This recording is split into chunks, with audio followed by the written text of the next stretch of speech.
ఇండియాలోనే number 1 star hero ఎవరంటే south నుంచి నార్త్ దాకా వినిపించే ఒకే ఒక్క యునానిమస్ సమాధానం ప్రభాస్. మరి ఇంత డిమాండ్ ఉన్న హీరో రెమ్యునరేషన్ కూడా అదే రేంజ్ లో ఉంటుంది కదా.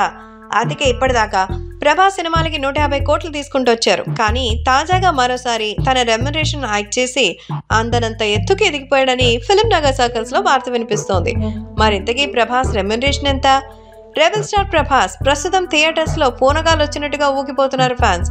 బాహుబలితో దేశవ్యాప్తంగా మొదలైన డార్లింగ్ ఫీవర్ ఇప్పుడు వరల్డ్ వైడ్ గా కంటిన్యూ అవుతోంది.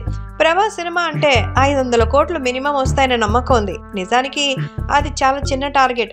అందుకే ఇప్పుడు ప్రభాస్ సినిమా అంటే 1000 కోట్ల మూవీ అన్నట్టుగా మారింది. బాహుబలి తర్వాత రీసెంట్ గా కల్కి సినిమాతో ప్రభాస్ ఖాతాలో 2,000 కోట్ల మూవీలు పడ్డాయి. అంతేకాదు ప్రభాస్ సినిమా అంటే డిజిటల్ రైట్స్ కే దాదాపు 400 కోట్లు వచ్చేస్తుంది. ఇక థియేటికల్ రైట్స్ గురించి చెప్పనవసరం లేదు. ఇంత డిమాండ్ ఉన్న హీరో కేవలం 150 కోట్ల రెమ్యునరేషన్ అంటే ఆయన రేంజ్ కి తగిన రెమ్యునరేషన్ కాదు కదా. చివరి సినిమా పేరుతో తమిళ హీరో విజయ్ ఇప్పటికే గోట్ మూవీకి 180 కోట్లు వసూలు చేశారట.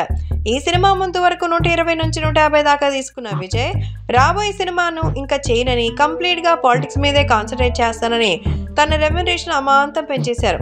గోట్ సినిమాకి 180 కోట్లు తీసుకున్నాడు.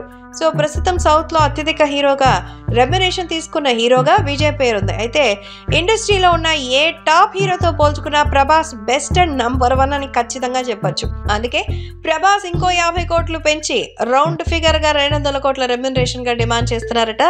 ఈ వార్తలు సోషల్ మీడియాలో వినపడుతోంది. కల్కి మూవీ 80 కోట్లు వసూలు చేసిన ప్రభాస్ రాజా సాబ్, స్పిరిట్ సినిమాలకు మాత్రం 150 కోట్లు తీసుకుంటున్నారట. కానీ అంతలోపే కల్కి మూవీ సూపర్ సక్సెస్ కావడం, 1000 కోట్లు రావడంతో పారితోషికాన్ని పెంచారంటున్నారు.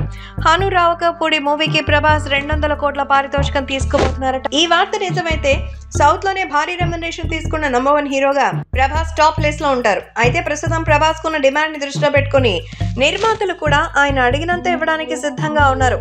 200 కోట్లు ఆయనకే పెట్టేస్తున్నారా? వాయమ్మో, ఈ డబ్బులతో మరి గతంలో ఎన్ని సినిమాలు తీసేవాళ్ళు కదా. ఎనీవేస్ ప్రభాస్ ఫ్యాన్స్ అయితే దిల్ ఖుష్ అయ్యే వార్త ఇది.